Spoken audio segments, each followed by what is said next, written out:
Olá a todos, bem-vindos ao Livros e Books. Eu sou o Carlos e para quem já acompanha o canal aqui há algum tempo, sabe que eu venho fazendo leituras conjuntas todos os meses com os amigos Francis Marques Oliveira, do canal Universo Particular, e Alê Docena, do canal Portão Literário.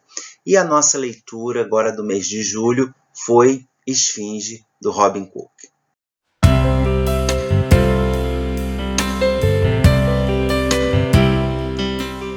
Robin Cook começou sua carreira literária em 1972 com Memórias de um Médico Interno, mas só em 77, com seu segundo livro, foi que ele se tornou mundialmente conhecido, graças ao estrondoso sucesso que foi Coma, que eu até tenho, tá aqui por cima, que logo se transformou no best-seller, entrou para as listas aí dos mais vendidos do ano, e já no ano seguinte virou um filme também bem famoso, com o Michael Douglas e dirigido pelo Michael Crichton, que foi o autor, o escritor do Jurassic Park. Só que além da medicina, o Robin Cook também tinha um interesse muito grande pela egiptologia e resolveu explorar o tema no seu próximo livro, que foi aqui o Esfinge, lançado em 79. E apesar de ter sido um best-seller na época, vendeu muito bem, Esfinge hoje é considerado um livro menor, do Robin Cook. Ele se especializou, ele é médico, e se especializou em thrillers passados sempre nesse ambiente médico, tendo aí como personagens médicos, enfermeiras e outros profissionais aí da área médica. Então, essa foi sua única incursão no assunto aqui da egiptologia. Logicamente, Hollywood não perdeu a oportunidade do sucesso do livro. Em 81, lançou um filme também, que foi um fracasso e bastante malhado pela crítica, e hoje em dia é bastante difícil de conseguir o filme. A história de Esfinge se passa no Egito, predominantemente na época atual, ou seja, na época que o livro foi escrito, por volta de 79. Mas nos primeiros capítulos nós somos levados a períodos anteriores aí da história do Egito. Primeiramente, durante o reinado do faraó Sete I, em que nós acompanhamos um grupo de ladrões de tumbas, que eles estão invadindo a tumba do faraó Tutancâmon, que é um faraó anterior, e esse fato chama a atenção do arquiteto real, o Nenepta, que está supervisionando a construção do túmulo do Sete I. E daí, então, ele tem a ideia de bolar um sistema de proteção mais eficiente que impeça o túmulo que ele está projetando de ser saqueado no futuro. A ação do livro, então, passa para 1922, quando a tumba do Tutancâmon foi descoberta pelo arqueólogo Howard Carter, praticamente intacta, e a partir dessa descoberta, várias pessoas envolvidas nessa expedição arqueológica passaram a morrer de forma misteriosa, dando origem aí àquela famosa maldição das tumbas dos faraós. Depois desse preâmbulo, nós entramos então na trama principal do livro. A personagem principal é a Erica Barron, que é uma jovem egiptóloga que está atravessando uma crise pessoal, tem sua vida muito controlada tanto pelo noivo quanto pela mãe, que não aceitam a sua profissão, acham que ela deveria se dedicar a uma profissão que desse algum retorno financeiro. E ela então resolve ir para o Egito por conta própria para trabalhar na tradução de hieróglifos lá no próprio local. A Érica chega ao Cairo e logo fica fascinada pelo ambiente exótico e caótico da cidade. Numa visita a uma lojinha de antiguidades, ela acaba vendo uma estátua em tamanho natural do Sete I, muito valiosa, mas antes que ela conseguisse ter maiores informações a respeito da estátua, ela vê horrorizada o assassinato do dono da loja.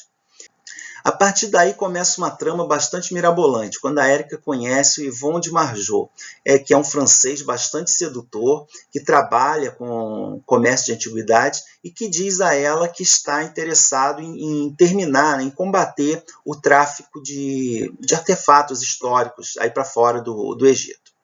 A Érica vem a conhecer também o Ahmed Kazan, que é o ministro das antiguidades do Egito, que coincidentemente estudou em Boston, que é a mesma cidade dela. E ele não gosta do Cairo, e sempre que pode ele se refugia na sua grande mansão na cidade de Luxor, onde ele cria cavalos e vive uma vida bem mais pacata do que na capital. Ele acaba se apaixonando também pela Érica. Ou seja, nesse livro nós temos não um triângulo, mas um quadrilátero amoroso, porque temos 3 homens interessados aí na mesma mulher, né? Tem o noivo dela, o Richard, o Yvon de Margeau, o francês, e o egípcio, que é o ministro. Outro personagem-chave nessa história é o Stéphanos Markoulis. É um comerciante de antiguidades grego, que ele é conhecido tanto pela sua atração pelas mulheres, quanto pela forma violenta com que ele as trata. E também está bastante interessado nessa estátua, né, que surgiu, e também vai ter uma importância bem grande na história. Cada um desses personagens também tem um auxiliar, ou um secretário, ou um capanga, ou um mercenário, que de uma forma ou de outra estão atrás da Érica, ou para protegê-la, ou para atacá-la.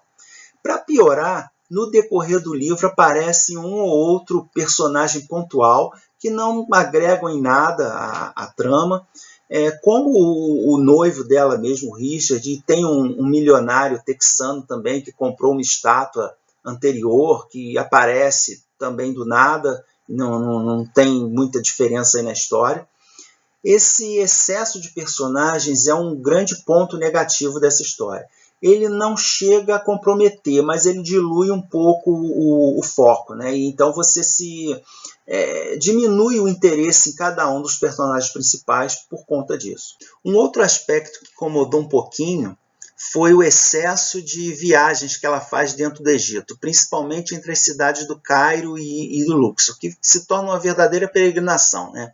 Porque ela vai viajando para uma cidade para outra, de acordo com as pistas que ela vai descobrindo e que vão fazendo ela aos pouquinhos descobrir esse quebra-cabeça que une esses 3 períodos da trama. Esse foi, para mim, o ponto alto do livro. Eu achei que a forma que o autor encontrou para encaixar essas 3 situações em períodos históricos diferentes, misturando aí personagens reais e fictícios, eu achei que ele fez isso de uma forma muito boa, muito consistente. Foi bastante convincente para mim, né? Apesar de ser bastante mirabolante. Mas como eu falei, isso daí é a regra de quase todo best-seller que se preze, né? Um outro ponto alto que eu achei do livro foi a descrição que ele faz do país, dos monumentos históricos, da burocracia do governo, do caos que é o Cairo, principalmente em contraste com Luxor, né, que é uma cidade mais do interior, mais tranquila.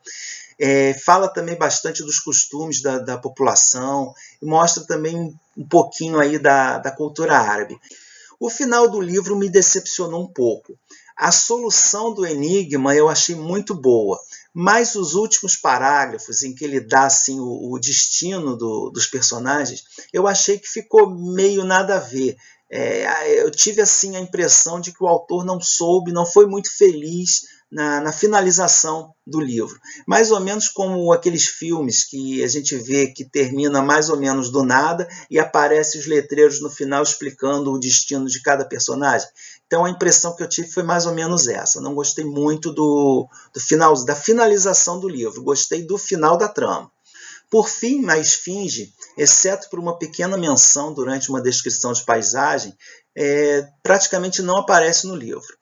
A Érica vai a vários monumentos arqueológicos, mas a esfinge não é um deles.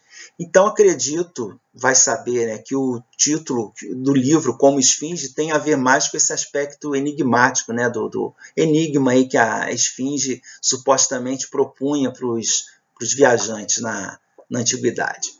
Enfim, Esfinge foi uma leitura bastante envolvente, rápida, gostosa, leve, como todo best-seller, né? Eu gosto muito desse tipo de livro, principalmente por causa da ambientação que eles trazem, tanto geográfica quanto histórica. Normalmente se passam aí em lugares exóticos ou em períodos históricos interessantes, misturando personagens reais com fictícios, e acho muito interessante, porque mesmo que superficialmente, eles sempre trazem alguma coisa, algum aprendizado para a gente. Muito bacana. Aqui no canal também tem vídeos de outros livros que se passam no Egito, deixo o convite aí também para vocês assistirem, os links estão aí embaixo.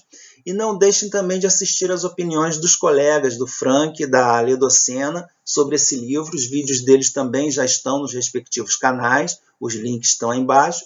E a nossa leitura para o próximo mês agora, de agosto, vai ser o Amor nos Tempos do Cólera, do Gabriel Garcia Marques, e que entrou mais uma colega aí para o nosso grupo, que é a Leila Cardoso, do canal Livros e Scraps. Vai ser uma leitura muito interessante, como todas as outras têm sido.